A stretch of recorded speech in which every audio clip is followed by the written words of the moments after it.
So this light that I've got here was given to me from Browning, and it is holy crap bright. There's my fire. Let me see if I can turn this thing down. There you go. That's the fire. It's really hard to tell with a camera how bright a light is, but it's stupid bright. Anyway, the purpose of this quick little video is to show how to feed a fire while you're sleeping.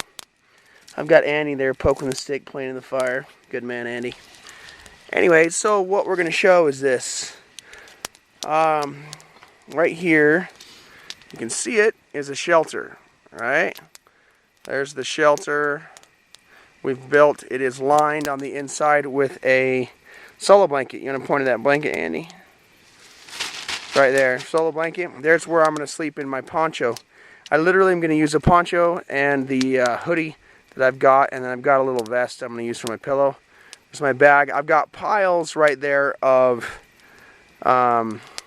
nesting material, which is just juniper bark. I've wadded it up in a ball, and I've crunched it up so it's super, super fine. So if this fire dies in the middle of the night, I'm just going to grab right there next to my pillow and grab a ball of that juniper bark, and I'm just going to sit it on the fire. It's going to smolder, and it's going to eventually turn into flame.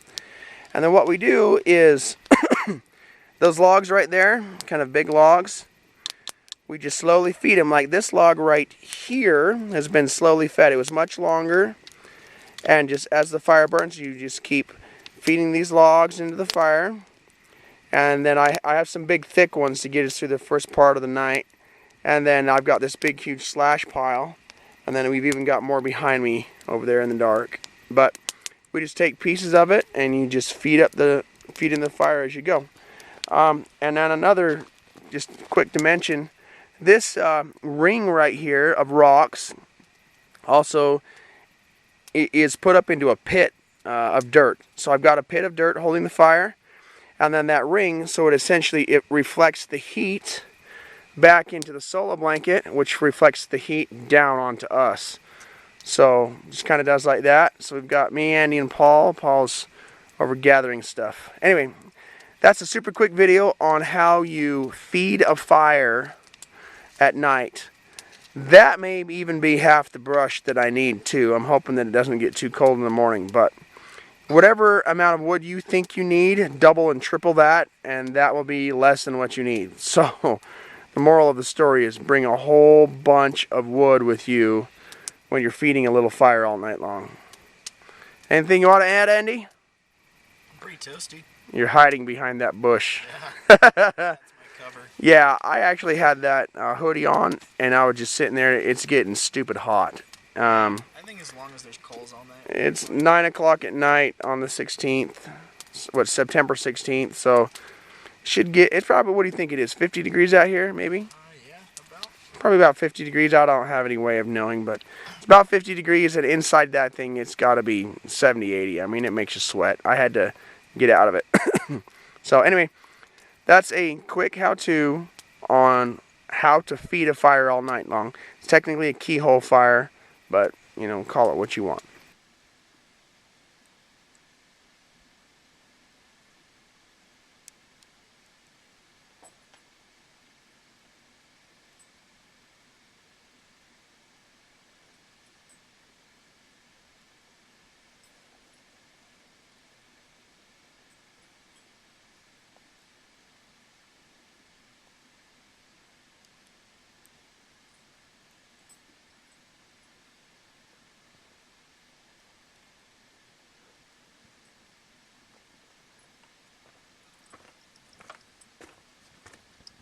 See that? So basically, I stuck it's 5 o'clock in the morning, and I stuck a nest in the coal and walked away from it, and it's taken 3 minutes and 39 seconds, and it fired right up like that. So now that I'm back, I'm going to add a little more sticks to my early morning fire, because it's cold. I'm up at 5 o'clock in the morning because I started to shiver just a little bit. think it's in about another hour or so before the sun's going to come up.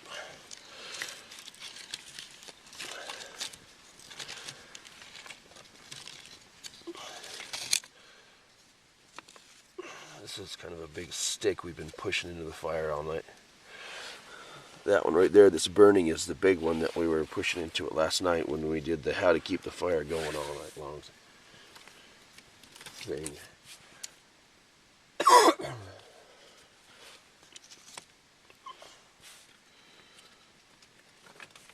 Now I'm going to give them a little bit of oxygen here.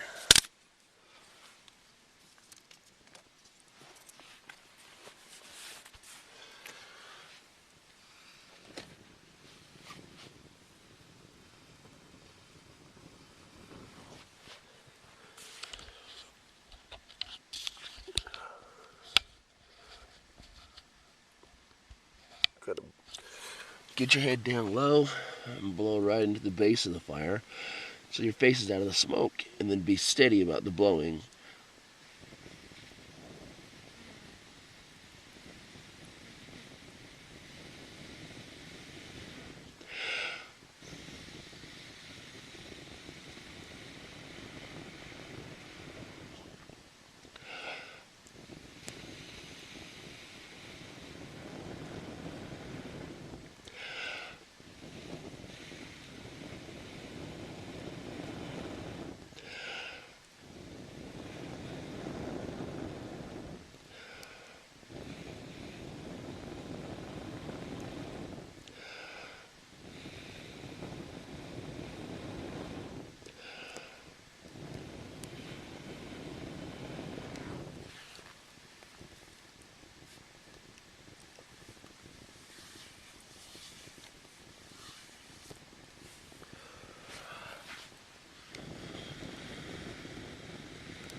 And that is how you restart your fire the next morning, as long as you've been feeding it all night long out of some coals.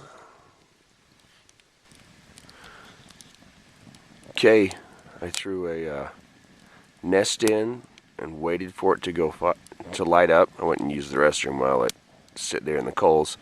And then as soon as I saw that flash of fire, when I turned around and saw it, come back, put some sticks over the top of the nest, and now I've got a big log right here. You can't kind of see the rest of it. I don't know. You kind of see the rest of it? And then I can just slowly keep pushing that big log in. You can see the remainder of the other log underneath it that I did. And basically you just get those big logs about the size of your wrist with some little logs in here, little twigs really, to get it started. And then just keep on feeding it. And that coal pile will keep us warm for the next couple hours. It's going to be an hour and a half to 2 hours before the sun comes up. So anyway, that's how you restart the fire from coals in the middle of the night.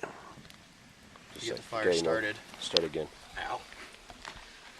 Since we used our char cloth yesterday to get the fire started initially, we're going to need to replace that. So how we'll do that is we got a little Altoids box with just a little hole in here. I call it a weep hole. And you just have your cloth, whatever you want here. We just cut up t-shirts. You just close that, drop them in the fire, and you'll start to see a bunch of flames and whatnot coming out of our little weep hole.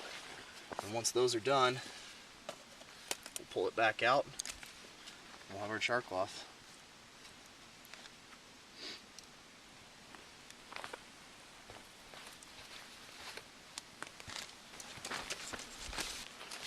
You can't see it, you can feel the crazy heat this thing's putting out. Yeah, it's pretty gnarly.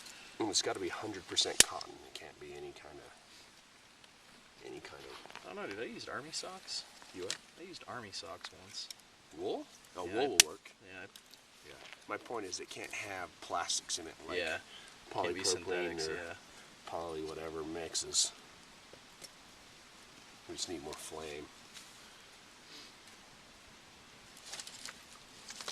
Because it'll melt your cotton. It's got to be natural materials, I should say, is the best way to say that. Yeah. Okay, right here, you see how there's a little flame squirting out of that? Yep. It's not coming out of the hole, but now we know that it's burning correctly. Here, let's see. See a little flame squirter right there? There you go. So you see how it's squirting flame right there? Yeah. And then when that becomes just smoke and no longer flame, you'll know that it's cooked. The flame now, you can see it's starting to ignite a little bit on the hole. Yeah, it's even coming out of the hole that it was supposed to.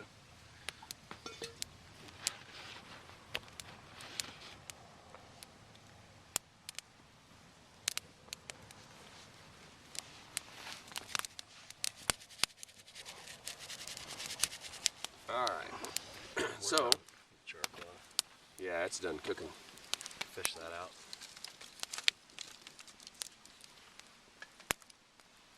There we go. Let her cool down.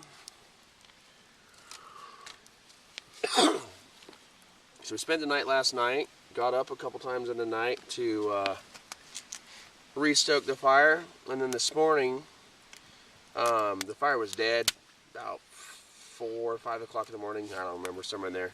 I had a nest, which we've got footage of, we'll show you.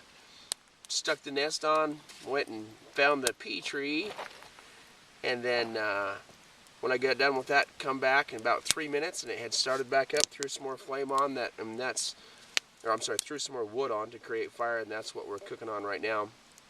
And then we made some char cloth, and we're currently cooking. That's smoking me. Currently cooking some ephedra or some Brigham tea. You try that out, and you cook that until it turns red, and then you drink the juice. And if you're going to cook something like that and you're in a survival situation, just use water from the river. Let it boil. Make sure it's going on a rolling boil for, they say 10 minutes. I say 1 to 5 minutes. Don't quote me on that. But let it go to a rolling boil, and then you can drink the purified water with the ephedra in it, and it gives you a little more energy.